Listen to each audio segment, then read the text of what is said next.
President Harry Truman said if we don't have a proper fundamental moral background, we will finally end up with a totalitarian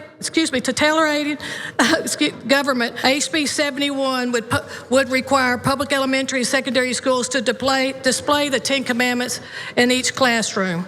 The 10 Commandments are the basis of all laws in Louisiana, and given all the junk our children are exposed to in classrooms today, it's imperative that we put the 10 Commandments back in a prominent position.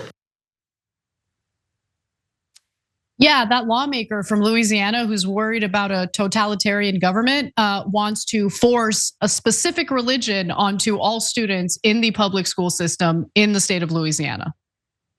By the way, nailed it with the pronunciation of totalitarianism. Anyway, so John, before I give you the updates, thoughts on displaying the 10 Commandments in public school classrooms? I mean, look, I would appreciate the way that she made her argument, because normally she'd just say, I want to see the 10 Commandments. And then I would have to make the point that she's anti-education. But I think that she was very efficient in her time and she proved it for me. No, look, anyone can make a mistake. Teleprompters can be useful. They probably have them at the State House or whatever, you can use it. But no, like she fit in a lot there. The assumption that our laws are based on the 10 Commandments. That's most of the 10 Commandments. There's no legal equivalent of those. Some of the philosophy that went into the 10 Commandments and has generally gone into virtually every system of law found in any culture around the world, sure, I guess is in part of our law, but it is not in any way founded exclusively on the 10 Commandments. Didn't they have something about affairs? If they did, then, well, I mean, Trump might be in a little bit of trouble, by the way. They don't actually believe any of this. They're not interested in the 10 Commandments so they can read it. They're interested in it because it's heavy and they want something durable to bludgeon you over the head with. And the talk about the, all the junk that they have. And she's talking about like they're learning DEI and they're learning to be trans or whatever. She's a conspiracist. She's a dummy. She should not be involved in education. She clearly hasn't been throughout her life. And at this late stage, I don't think that she should be getting involved. Pausing here to deliver some honest truth as we do in our news coverage as well. TYT is facing challenges, guys, as the entire industry is. You know who could make the difference? You. If you hit the join button below, it's gonna make all the difference and keep us in business. We appreciate you, thank you.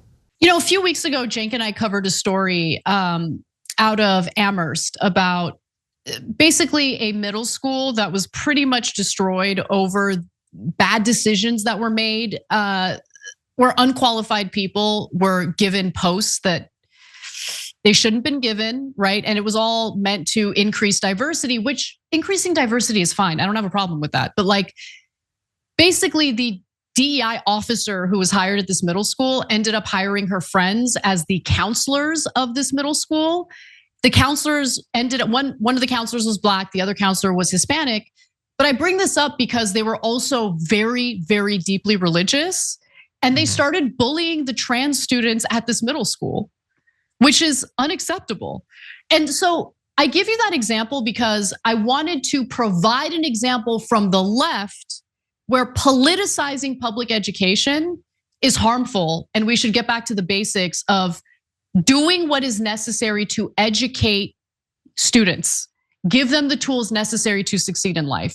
So now you go look at the right side of the political aisle, and then you have this type of politicizing within the public education system. And I think that it's not only harmful, it is unconstitutional. I'll explain why. I mean, I feel like I shouldn't have to, but I will. I'll explain why. Now, here's what the legislation entails.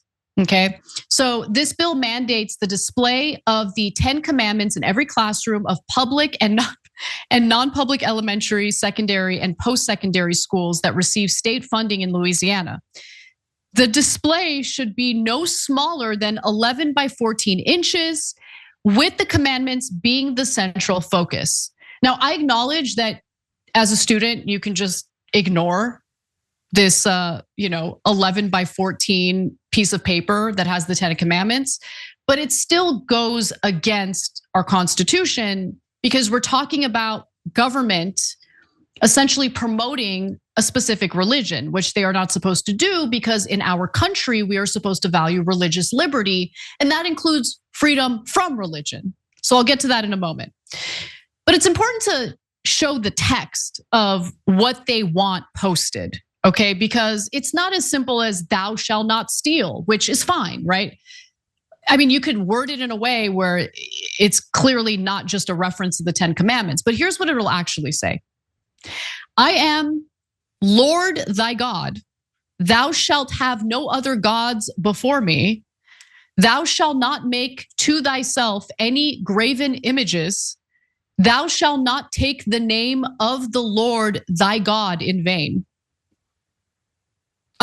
What? Okay, but what if you believe in a different religion and this is nonsense?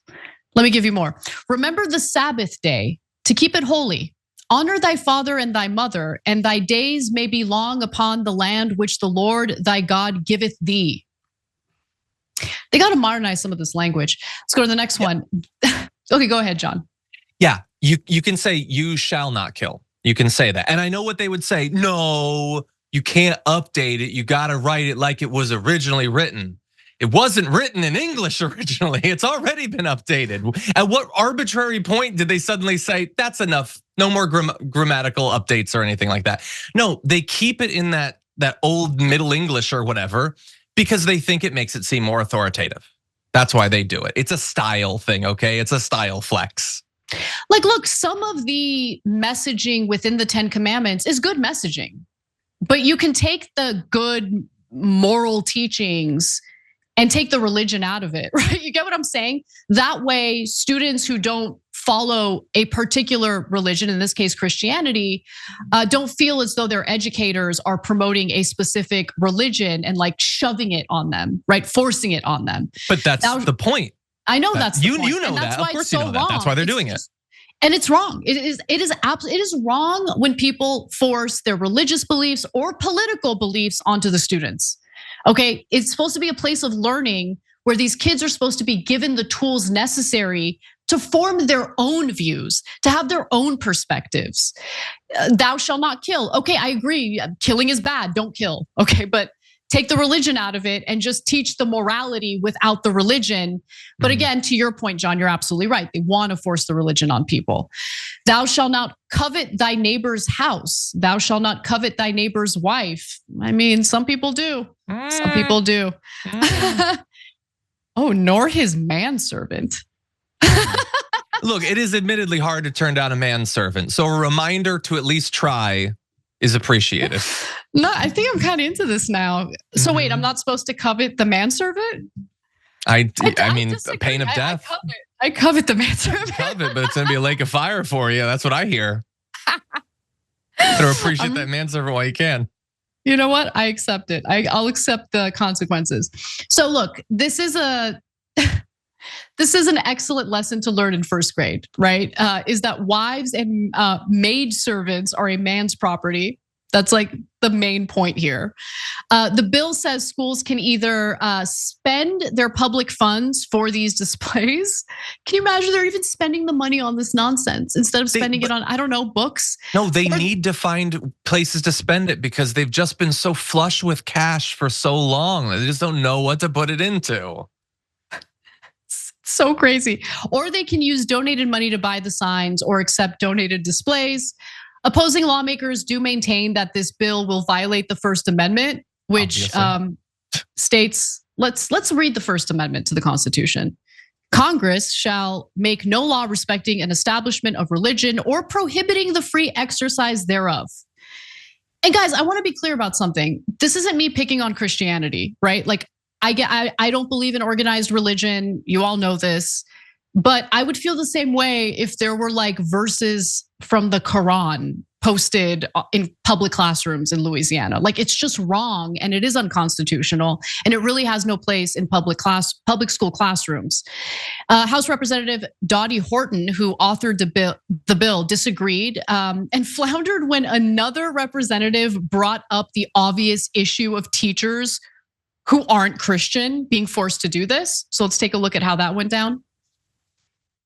In the classroom, and that sign is up in the classroom, can a student ask the teacher about the sign and about a particular commandment? Can a student ask the teacher about that? That's up to the school. That's up to the teacher. I can't have any control over what they're going to do there. My understanding would be that the student could ask that question. So in that case, what is the teacher supposed to do? I would think the teacher would explain that that is a moral code that was set forth. What if the teacher's Muslim? Well, you know, this is America, our country. We have to adhere to our laws, and our laws were based on and founded on the Ten Commandments. But a Muslim teacher would not be able to explain the Ten Commandments to a student, and I don't think you would want a Muslim teacher weighing in on the Ten Commandments to your kid. Well, I think that would be a school board policy, you know.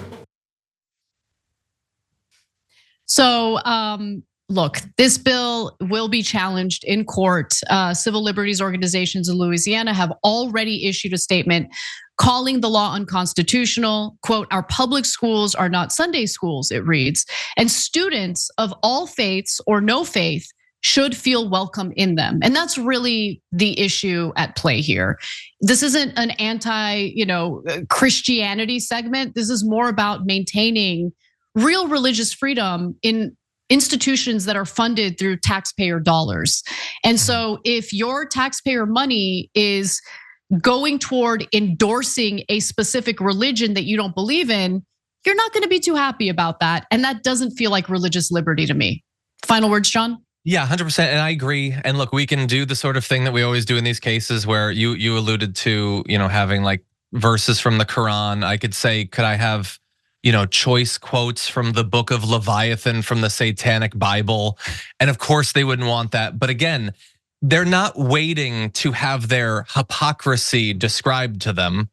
They know that's not going to happen. There is never going to be a Quran in every classroom in the school. There's never going to be the Satanic Bible in every school. But maybe we can get the Bible in every school. This is why they talk so much about identity politics, because they are hyper-focused on enforcing their identity on literally everyone. It's not about having some sort of religious freedom is not a thing that they value, unless it allows their religion to be practiced. They're not interested in everyone having a fair opportunity to exercise their religion or their lack of religion. They're not interested in that at all. They believe that they are morally correct and they want to put it on every person. I don't think the American people want that. I hope that this is struck down, but unfortunately the Supreme Court has gotten way more radically Christian over the past couple of years. So it's entirely possible that this could be upheld or that they could simply decline to actually rule on it. I'm going to venture to say the Supreme Court will probably strike it down, because it would just totally delegitimize the Supreme Court if they themselves stuck up their middle fingers to the Constitution, which they're tasked with protecting. This is clearly unconstitutional. Many of them said they would never vote to kill Roe v. Wade, and then they did it as soon as they could. True. So we'll see how it plays out. But if I were to bet money on it, I think this is going to be defeated eventually. It just sucks that taxpayer resources from the state of Louisiana will be wasted on this ridiculous legal fight over something that's clearly unconstitutional. Thanks for watching. If you become a member, you get to watch all this ad-free, except for, of course, this ad. Still, hit the join button below.